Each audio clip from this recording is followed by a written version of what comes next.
마피아가 미국에서 떡상을 했다고 보시면 돼요. 쿠바에 엄청난 카지노가 생깁니다. 누가 만들었냐? 싹 다 우리가 알고 있는 1세대 마피아의 시작이에요. 철저하게 국세청 직원으로 이제 트레이닝을 시켜요. Who is this? 국세청입니다. 소리 조사하고 나발이고 파파파파팡! 보스를 죽인 자는 보스가 못 돼요. 누군가 하나는 죽어야 돼요.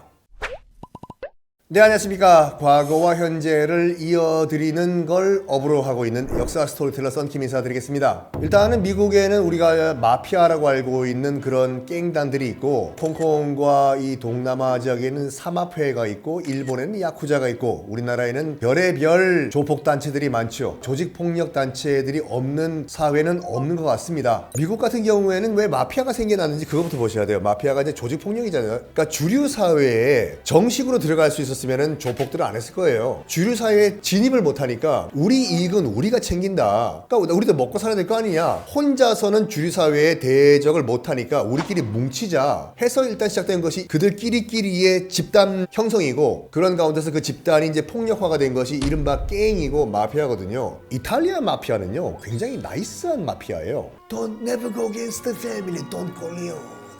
나이스하게 뭐 사람 죽이고 청부 살인도 하지만 그래도 파밀리아 겉모습은 나이스해요. 이탈리아 마피아는요 진짜 무서운 마피아는 아이리시 마피아예요. 아일랜드요. 미국이 어떤 나라입니까? 영국에서 건너온 사람들이 만든 나라잖아요. 근데 아일랜드가 어떤 나라예요? 800년 동안 영국의 식민지로 피식민 지배를 받았지 않습니까? 1840년대 때 아일랜드의 감자 대기근이 와요. 잉글랜드의 식민지였어요. 아일랜드는요. 아일랜드에서 생산되는 밀 같은 걸 싹 다 영국으로 갖고 가요. 아일랜드 사람들도 뭔가 먹어야 되잖아요. 감자 심어서 감자 먹이라고 했어요. 감자.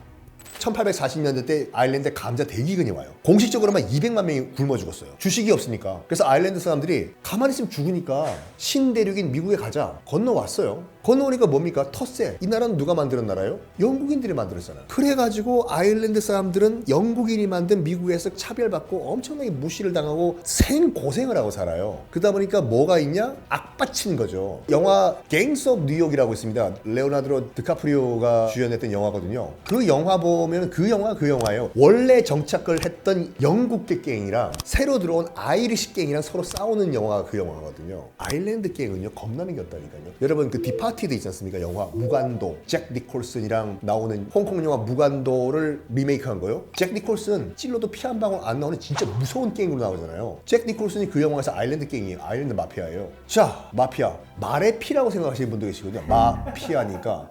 우리가 갓파더라는 영화 돈 콜리오네 패밀리를 통해서 우리가 알고 있는 이탈리아 마피아를 한번 우리가 접근을 해보면, 이탈리아 마피아는 시칠리아에서 출발을 했어요. 시실리아. 그러니까 이탈리아 반도가 장화처럼 생겼잖아요. 장화가 앞에 축구공을 뻥 차는 듯한 섬이 하나 있어요. 시칠리아 섬인데, 시칠리아가 어디 있습니까? 딱 지중해 한 가운데 있어요. 이탈리아 반도 보지 마시고 섬만 보시면 지중해 정확하게 가운데 있어요. 그 말은 뭐냐면 지중해를 지배하기 위해서는 시칠리아를 지배를 해야 돼요.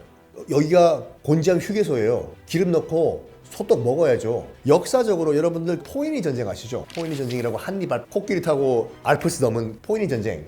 카르타고라고 지금의 그 튀니지 북아프리카를 지배했던 대제국이 있었어요. 로마는 그땐 듣보잡이었어.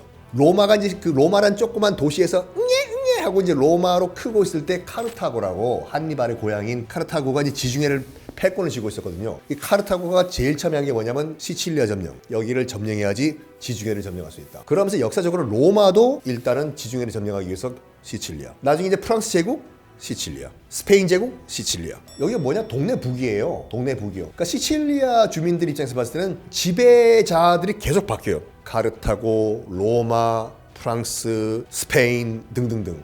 그럼 뭘 해야 되냐? 살아남기 위해서는 뭐냐? 자기들끼리 똘똘 뭉쳐야 돼요. 우리 파밀리아. 그 시칠리아는 전통적으로 경찰과 공권력을 믿질 않습니다. 모든 문제는 파밀리아가 해결을 해요. 영화 대부를 통해서도 우리가 알 수 있듯이 문제 생기죠. 그러면 돈 콜리온의 그 말론 브란도 찾아가서 손에 키스한 다음에 무슨 문제가 있다고 해결해달라고. 그러면 그 말론 브란도가 Never go against the family. 가족 배신하지 말라고. What's your problem? 물어보잖아. 네, 오케이. 그런 다음에 로버트 듀발 2인자죠. 불러가지고 다 죽여버려. 그래서 그 시칠리아 전통이 그때부터 만들어진 게 뭐냐면 모든 문제가 생기면 공권력한테 얘기하지 말고 우리 가족끼리 해결하자요. 이게요. 우리가 가족이 해결해 주겠다예요.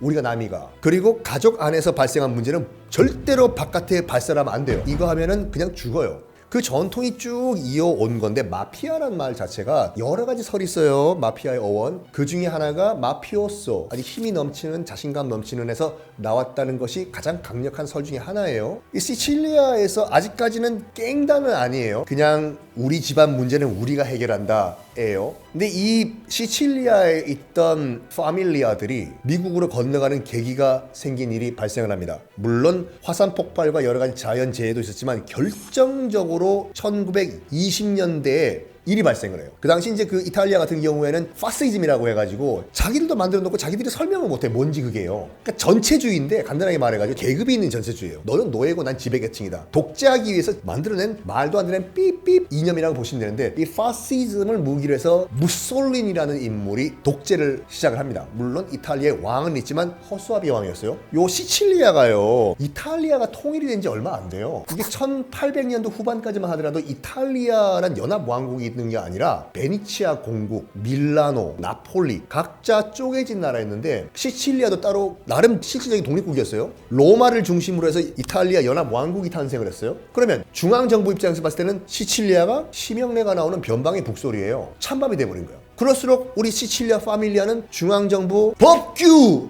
네, 요건 못하니까 제가 방송에서 우리끼리 살겠다 했는데 무솔리니가 한번 시칠리아를 방문한 일이 있어요. 1920년대. 그러면서 무슨 말 하냐면 시칠리아에 있는 파밀리아들이 약간 선을 넘었어. 무솔리니가 넘어오면은 경호를 해줘야 될 거 아니야. 경찰이 공권력이요. 근데 이 파밀리아들이 뭐라고 했냐면 걱정 마라. 무솔리니 시칠리아에 오면 우리 파밀리아가 경호해주겠다 한 거예요. 무솔리니가 들어봤을 땐 미친 삐삐 쟤네들 누구냐. 시칠리아 파밀리아입니다. 해가지고 시칠리아 파밀리아가 무솔리니를 무시하는 일이 발생을 해요. 오면 우리가 다 경호해준다. 걱정 마라. 이런 식으로. 무솔리니는 굉장히 무서운 인간이에요. 수틀리면 다 죽여버려요. 중앙 공권력을 다 파견해요. 시칠리아에 보내가지고 마피아의 미음자 비슷한 애들 다 잡아서 족쳐버리라고. 이른바 범죄와 마피아와의 전쟁이 벌어져요. 우리가 알고 있는 최민식 씨가 나오는 내가 막 너가 서장이라 남편도 살고 싸우라고 그 정도가 아니라 진짜 죽이지만 않았지 대대적인 마피아 검거에 들어갑니다. 1920년대. 더 이상 시칠리아에 이 조직이 있을 수가 없어요. 그래서 대거 어디로 가냐? 기회의 땅 미국으로 건너갑니다. 뭐 지금이야 뭐 비행기 타고 미국 뭐 시카고 마이애미 다 LA 뭐 보스턴 들어가지만 그때는 배 타고 들어가던 시절에는 무조건 뉴욕으로 들어가요. 뉴욕. 이른바 초기 마피아들도 시칠리아 마피아들도 뉴욕, 맨하탄, 할렘가에 도착해서 정착을 합니다. 지금도 있어요. 리틀 이태리라고 해서 이탈리아인들 코리아타운 같이 모여 사는 동네가 있습니다. 거기 도착을 해가지고 이탈리아 집단 거주촌을 형성합니다. 그것이 미국 이탈리아 마피아의 시작입니다. 모든 조폭들과 집단 처음에는 뭐냐면 보호를 해준다고 해요. 우리가 남이가 같은 이탈리아 사람들 아니까 보호해주겠다. 근데 문제는 뭐냐면 슬슬 보호해주다가 보호비. 그래서 이탈리아 마피아 같은 경우에도 자기 동포들이었음에도 불구하고 보호해주게 $1가 된 거예요. 슬슬 올해 $1 받는 걸 내년에 $10 받고 $50 받고 $100 받고 이것이 이른바 이젠 돈 장사가 된 거예요. 이런 가운데 주세페 모렐로라는 한 시칠리아 출신 건달이 또 배 타고 뉴욕에 도착을 합니다. 그러니까 이 인간이 처음으로 우리가 알고 있는 폭력 조직 마피아를 만들어요. 모렐로파라고 해서 뭘 하냐면 위조 지폐를 찍어내요. 원래부터 위조 지폐 범이었어요. 시칠리아에서. 송충이가 소나무 파먹어야죠. 원래 했던 게 위조 지폐인데 그때는 리라를 찍어냈지만 여기는 달러니까 달러 찍겠다 해서 달러 위조를 하면서 이제 이른바 1세대 마피아의 시작이에요. 모렐로 패밀리라고 해가지고 그러니까 이른바 불법 영역에 들어간 거예요. 지금요. 솔직히 말씀 뭐 자릿세 보호세 받는 거는 그냥 내가 주고 싶어서 줬다고 하면 되잖아요. 뭐 보호해주는데 고마워서 떡값이라고 줬다. 그거는 뭐 판사가 떡값이냐? 할 수도 있는데 위조 지폐를 찍어내는 건 이건 연방법 위반이잖아요. 이때부터는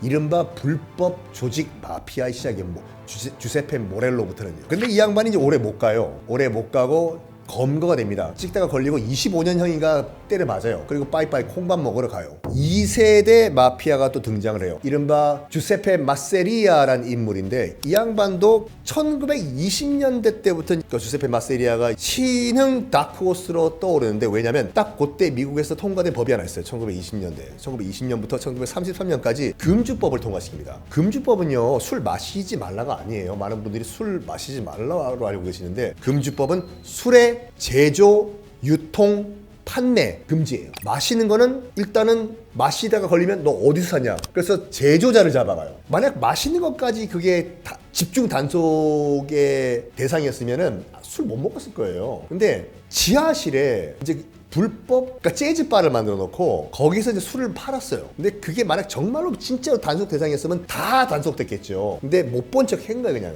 일단은 잔챙이들 잡아서 뭐해요? 유통하는 그 큰 손 범터를 잡아야죠. 그래서 만들어진 게 스윙 재즈예요. 뻔밥 뻔밥 뻔빠밤빠밤 뻔빰빠람빰빠밤. 왜냐면 대부분 그런 그 지하실 바들을 다 이제 마피아들이 운영을 했는데 칙칙하고 분위기 떨어지잖아요. 그럼 술맛 안 난다고 여러분. 가뜩이나 이거 눈치 보면 술 먹고 있는데 이거 칙칙하고 어둡고, 야 이거 바퀴벌레 왔다 갔다 하고 이런 가운데서 마피아가 야 재즈하는 뮤지션들 일로 와봐, 분위기 띄워 해가지고 재즈에 정말 업비트 박자를 넣은 거예요. 이게 스윙 재즈가 그때부터 유행을 한 거예요. 쿠바는 미국에서 되게 가까워요. 플로리다에서 160km밖에 안 떨어져 있기 때문에 서울에서 대전 조금 더 지나가거든요. 미국 입장에서 봤을 때는 서울에서 대전 거리는 그냥 앞이에요. 우리 집이에요 그냥. 여기는 아직, 여긴 외국이니까 술 먹을 수 있잖아요. 그래서 마피아가 선전한 거죠. 크루즈십 타십시오. 크루즈선. 플로리다에서 160km만 떨어지면 마음 놓고 해변가에서 술 꽐라댈 수 있는 데가 있습니다. 쿠바! 그래서 그때부터 쿠바가 향락 도시가 돼요. 쿠바에서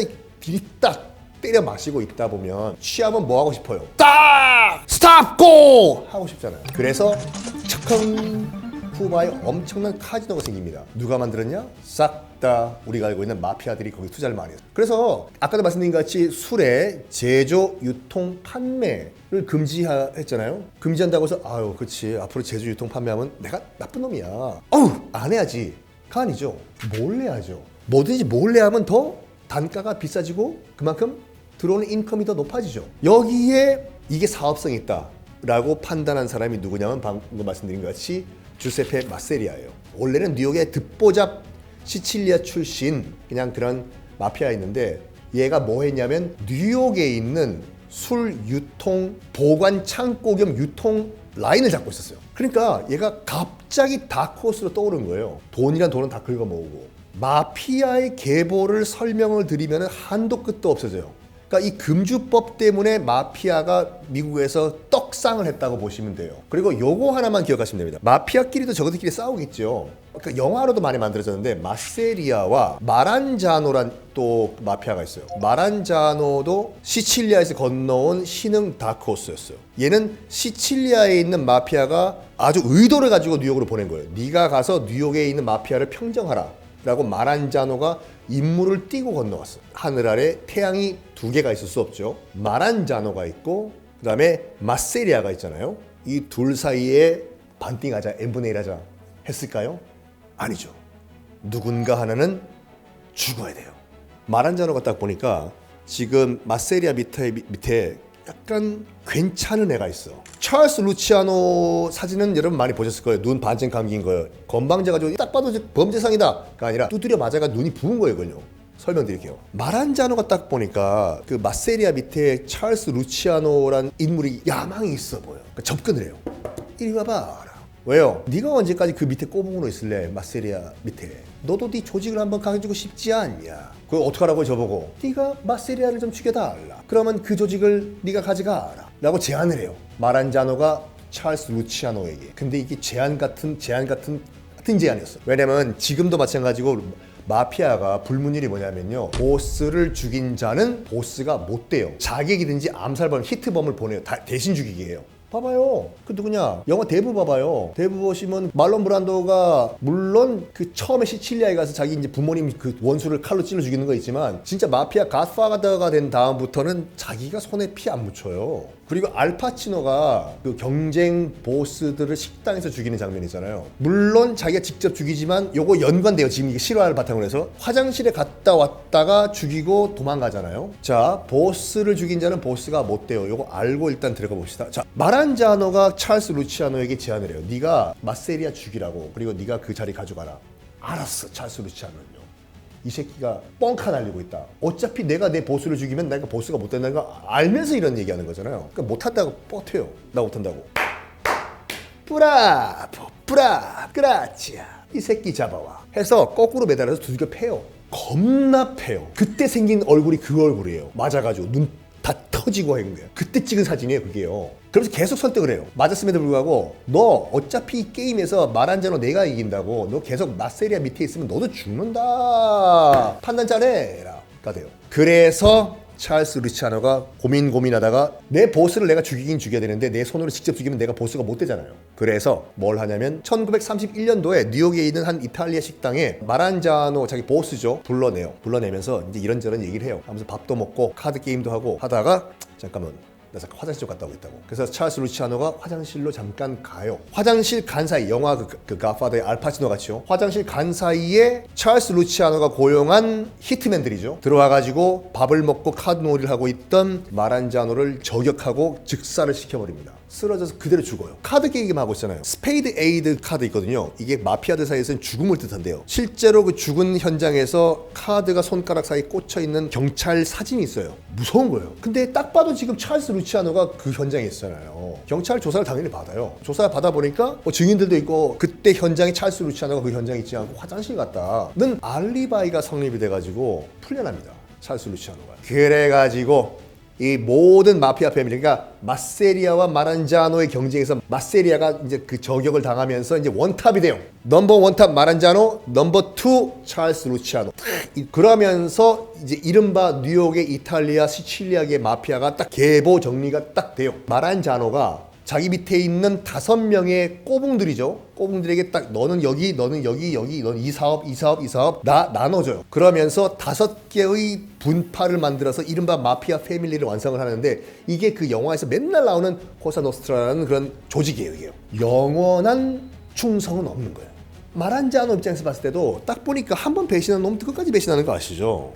찰스 루치아노 치 보스 죽이고 온 애인데 why not me? 나도 뭐 한 번 배신한 놈, 뭐 물론 소설이긴 하지만 삼국지 보면 여포가 다 배신하잖아요. 지 양아버지 배신하고 동탁 배신하고. 그래서 마란자노가 루치아노 몰래 얘를 제거할 계획이 들어가요.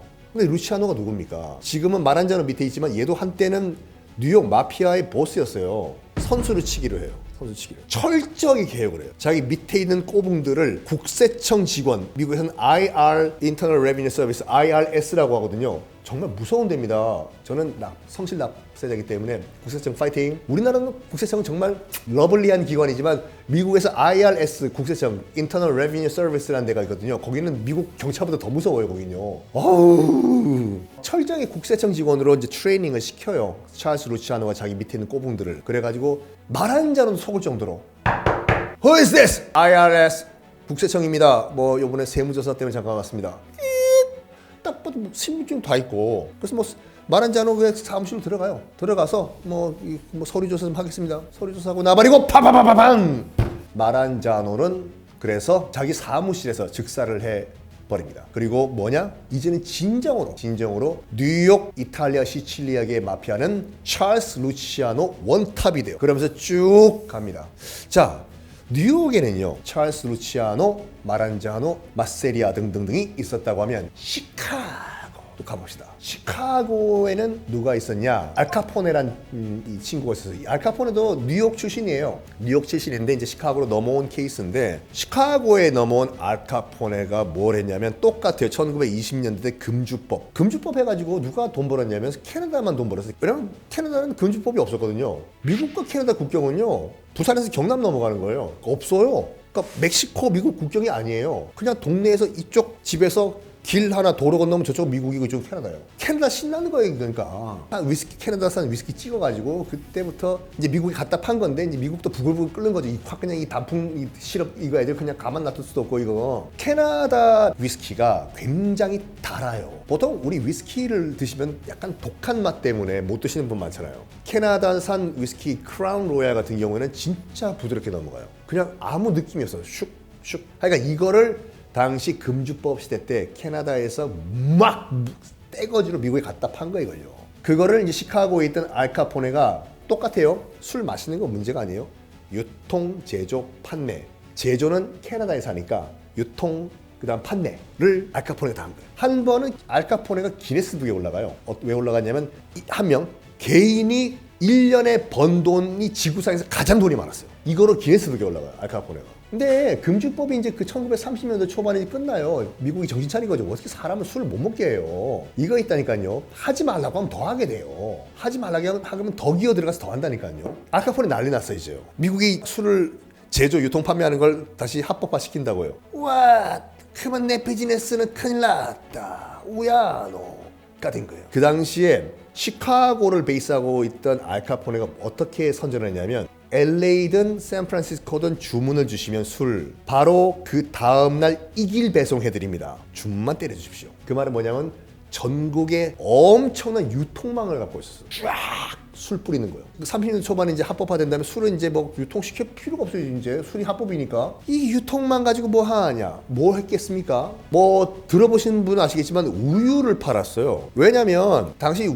그러니까 우유가 지금처럼 유통망이 있어가지고 뭐 목장에서 여러분 식탁까지 신선하게 이게 아니라 그러니까 목장 근처에 있는 가정집은 신선한 우유를 마실 수 있지만 목장에서 멀면 썩은 우유 마셔야 돼요.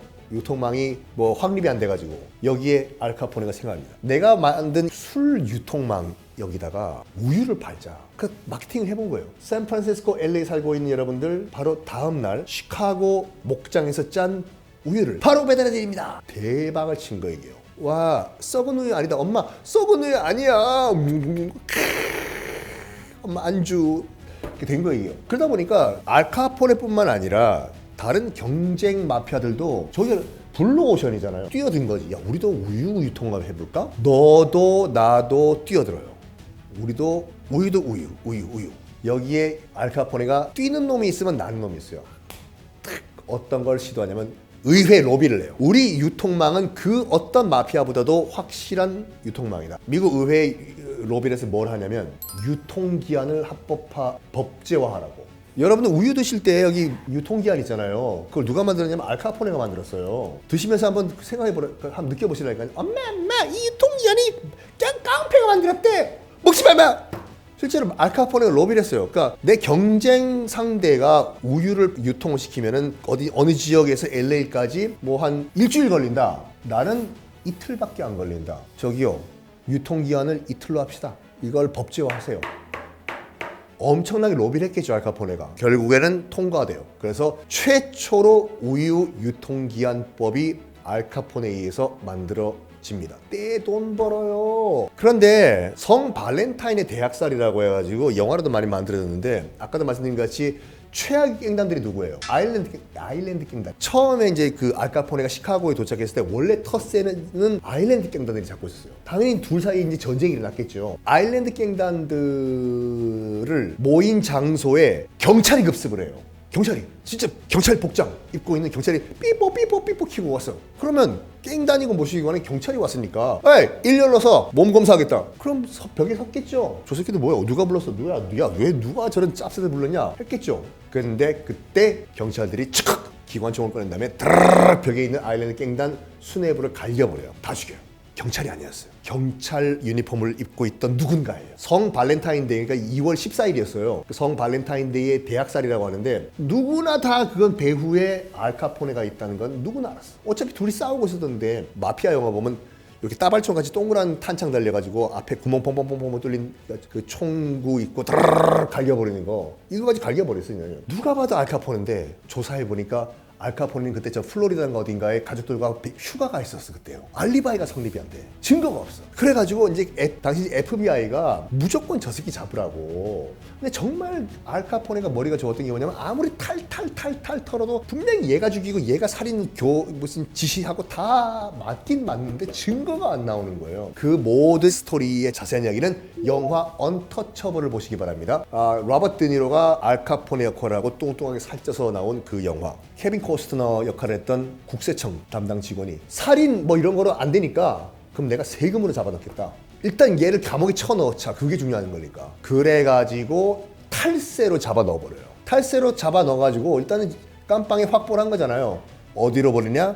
샌프란시스코 앞바다에 있는 알카트라츠라는 섬 안에 있는 교도소예요. 도록 아시죠? 니콜라스 케이지 나오는 거요. 거기 보면 한 섬에 있는 교도소, 그러니까 지금 무슨 관광지로 꾸며져 있지만 거기가요 샌프란시스코 바로 앞바다에 있거든요. 지구상에서 가장 희망 고문을 하는 교도소라고 해요. 왜냐면 샌프란시스코 야경이 세계에서 제일 아름다워요. 근데 거기는 한 번 들어가면 못 나와요. 근데 창살 밖에 보면 바로 앞에 바다 건너에 지구상에서 가장 아름다운 야경이 보이잖아. 근데 난 못 가.